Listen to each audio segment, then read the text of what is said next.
Here we have the AquaCure machine. It's out of its box and all the other stuff is out. I'll show you that in a minute. But just to go over the machine itself, first of all, read the warning label and read the, which means read the operation manual, which is going to tell you to do essentially the things that I'm telling you right now. You never ever want to take the lid off. There's danger inside the machine, electrical danger, and there's no user adjustable anything inside. Everything's outside.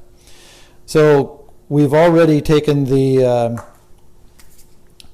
funnel that comes with the machine and filled it up appropriately. There'll be another video that shows that. And so we have the liquid level up here. We've already put the liquid in the filter. So this is the fill cap, the carrying handles obviously, timer switch which has 30 minutes, 15 minutes, 10 minutes, 5 minutes. Some of them have an hour timer, but this is what the timer will look like, and an off button on the bottom. Then we have a main on-off switch, and this is the low liquid level. This is the high liquid level right here. You don't ever want the liquid to go higher than that point there. This LED shows the gas production. So when you're actually producing gas, that LED will be lit green, and when the pressure gets high enough, it actually shuts off. Because it shuts off the gas production as a safety when the pressure gets high enough. So to operate the machine, you first plug it in after you have liquid levels in there and turn it on. If the liquid level was low, this red LED would come on and a very loud alarm would sound because you never want to have a low liquid level and have the machine operational. It automatically shuts itself off if there's a low liquid level. And then you see the little green LED on the timer here.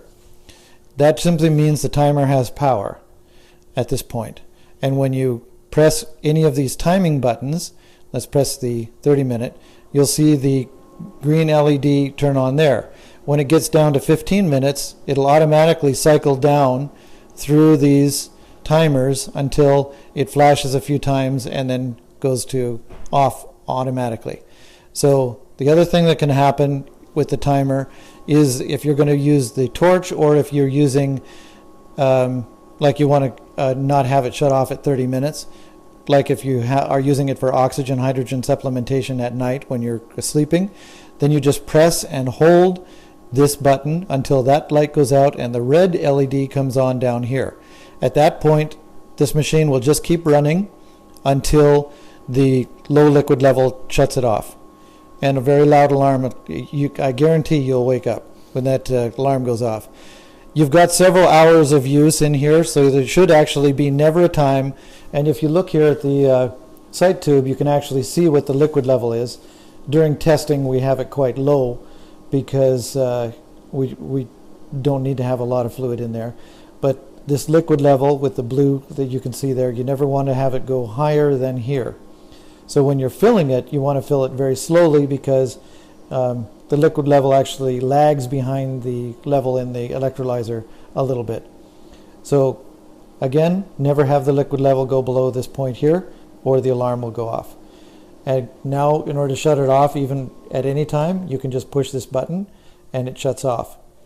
This main power switch turns off the electronics and the LED. But there's no gas production when you just turn that on until you actually turn on the timer with one of the settings in one way or another. Okay. When you're producing gas, and I'll just show you this here, if for some reason the hose gets kinked or plugged, as soon as the pressure rises above 1 psi, the green light goes out. Now I release the pressure, so the green light is on. It's making gas production coming out this hose here. And when I put my thumb on here to plug it, as soon as the gas rises above 1 psi, it shuts off. If there's a slow leak, like I'll see if I can simulate a slow leak here, the light will go on and off and on and off as the gas pressure keeps turning on and hitting that 1 psi level. Okay? Now, the attachments that come with the machine. First you have this, what's normally used as an oxygen concentrator adapter hose, which in this particular case you can just put on here like so, and then it goes over to We call this the filter. This is the first place where the gas coming out bubbles through this water and takes out any lye mist. This is your secondary line of defense on the lye mist. And this threaded piece here goes in here. So it just threads on there like that. It's moderately tight. Again, there's no reason to make it very tight. And now you can see the gas bubbling through the humidifier here. Then we come, I already pre-filled these with water from distilled water. Always distilled water. Distilled water in the machine, distilled water in the filter, distilled water in the humidifier, distilled water in the bubbler. So now we come to the bubbler. You'd think, okay, we have 3 different bubblers here, and they're all called different things just for convenience sake. The filter, the humidifier, because this is an oxygen humidifier, and then the bubbler. This is, I made a larger container, and I actually made it with fittings that you can trade out to another container if you want. And so what happens is the gas comes out of the humidifier into the bubbler, down to the bottom of the bubbler stone, bubbles up through this liquid, and this is the magic liquid that you drink. These liquids here, you can end up pouring back into the machine if it needs water or whatever, but generally you'll be discarding these because they have a little bit of lye in them. By the time you get over here, there's no lye. It's been scrubbed out. You trade these out often enough that the water remains pure, so it'll grab onto the lye. So here we go. The Brown's gas hydroxy mixture is bubbling up through here. It takes about 10 minutes of bubbling to fully saturate this water with the Brown's gas, which includes the oxygen, hydrogen, and electrically expanded water. So there we have it. We're making water that we can drink. Now I call this a twofer because there's 2 things you can do with it. Obviously the gas is escaping out the top of the machine, so what we can do is just simply put on an oxygen cannula, and we can breathe that gas that's coming out of the top of the tube. So we're making our drinking water at the same time as breathing our gas. Now I usually breathe for at least a half an hour a day if I don't have very much time. I've breathed for up at 8 hours a day if I'm sitting at my computer a lot, and you can also sit by your bedside, and when you're watching TV or reading a book or anytime you're sitting down or even exercising, if you have a treadmill or something, you can be breathing the gas anytime that you actually can be in one spot. So this is when you're actually breathing. The machine comes with all this set up here, including 2 of the nose cannulas. Now this is my personal one because I got my it's been up my nose, so I won't send it out to a customer. And when you're done with it, you can actually, like, eventually the cannulas get dirty, and what you can do is cut the cannulas off the end, so to cut off the nose pieces, and you have a spare hose. The spare hose is very handy because you can put that on there, and then you can use it for putting into bubbling into another container. So we have water in the container, and you can bubble the water in another container. So it comes with an extra bubbler like that. And obviously you can do this in a water bottle or a gallon jug or anything like that to make additional bubbled water. The machine I had set on a 5-minute timer, so you heard it just shut off. So I'm going to put it on a 30-minute timer while we're doing all this. An additional thing you can do is you'll notice this little white piece that comes in your kit. When that little white piece goes on the end of the hose, you can put it on the spot applicator. Now obviously this is a funnel that's been repurposed in our case, but it's silicone, and we can simply put that on there. Now we have the Brown's gas in an adjustable spot applicator. So if you have a wound, or if you want to do your eye, or if you want to do any particular spots that are smaller than this particular applicator, you can do the Brown's gas directly on your skin. Now another thing that can be done with the hose when it's like this is you can actually bag a limb, and these bags don't come with it. They're you can buy them in the drugstore. They're generally made for covering a cast or something, like on a leg cast or an arm cast or something. So what they do, you grab the hose and you put your arm right in there, This is for treating carpal tunnel syndrome or rashes or psoriasis or any of those kind of things. And they usually come with a strap that you can then not cut off the circulation, but make it tight enough that the gas generally stays in. And the gas will go right on the skin, but even through the skin into the bloodstream if necessary. So that is another way of treating. And of course, once you have water that's bubbled, then you can treat that. You can use a sponge or a cotton ball or some such thing and tape, like if you have psoriasis or a wound, you can put the Brown's gas bubbled water directly onto your skin as well. So we've got the 4 protocols. You have the drinking of the water. You definitely want to drink the water every day, at least 2 quarts. And then you've got the using the water for treatment, skin treatments. Then you have the breathing of the gas, and then you have the gas for skin or topical treatments as well. So there's the 4 protocols that you can use.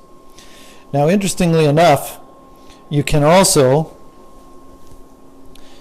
use a torch attachment. Now, this generally does not come with the machine. It's an additional thing. It's not needed for health applications, but it's something that you can add to the machine if you wish.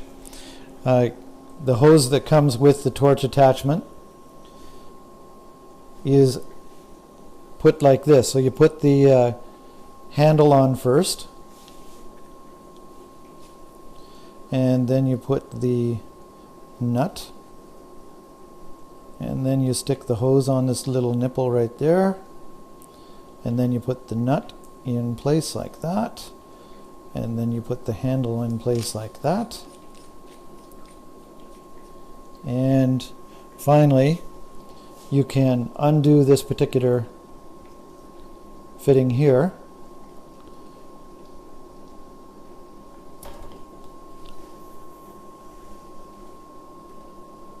and put the nut, that little nipple is on there just for putting on these other cannulas and stuff. You put the nut on here like this,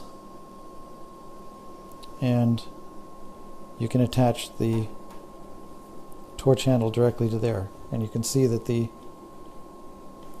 then you can adjust the amount of gas that comes out, either a little bit or a lot. You can hear the gas, and at that point you can light the flame and use the flame in for making jewelry or cooking, or a lot of different uses for this particular flame. So that is the AquaCure machine, its features, its attachments, and how to attach everything up. Here's the AquaCure machine, and I'm just going to demonstrate taking all the liquids out of it. So the first thing you do is empty the filter tank. So there'll be a bunch of water in there. And then we will empty the main tank. Now this water that's in here, if you happen to have a low liquid level, you could actually pour it back into here, into the top. But because this is the first place that lye gets caught. But in this case, what we're doing is showing how to empty the entire reservoir if you're going to be shipping the machine, or if you're going to be just cleaning the machine on its annual cleaning. So the next thing to do is to remove the cap. Obviously, we've depressurized the machine first. And you can see I just stuffed a towel here on the top of the machine so that if there's any drips coming from here, it'll catch on here, because any lye drips will ruin the paint immediately.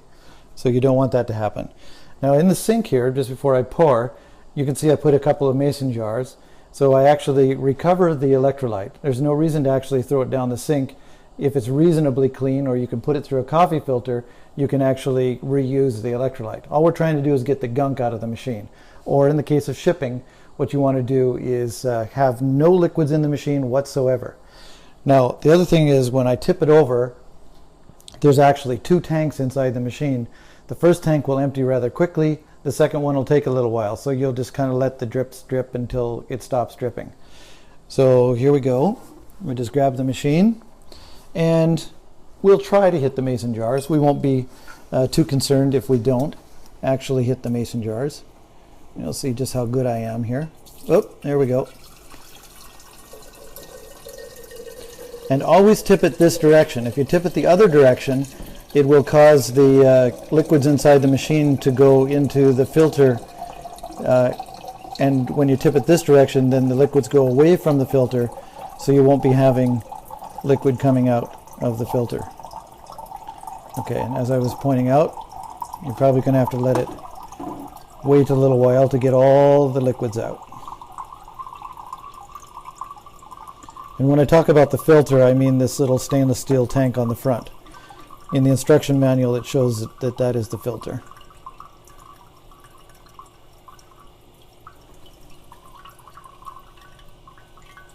And I had 2 jars as a demonstration during this demonstration, because even though the liquid level was low in this machine and looks like 1 jar was going to be sufficient, the actual machine can have a 1.5 quart in it, so you want to have that extra reserve capacity.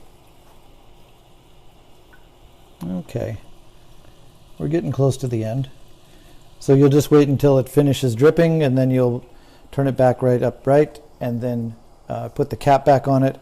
And in the end, we'll also put a vinyl cap on the little stem, output stem for the filter, because we do not want any little drips to come out that, because if a little drip comes out here while it's being shipped and drips onto this galvanized, it will immediately ruin the galvanized.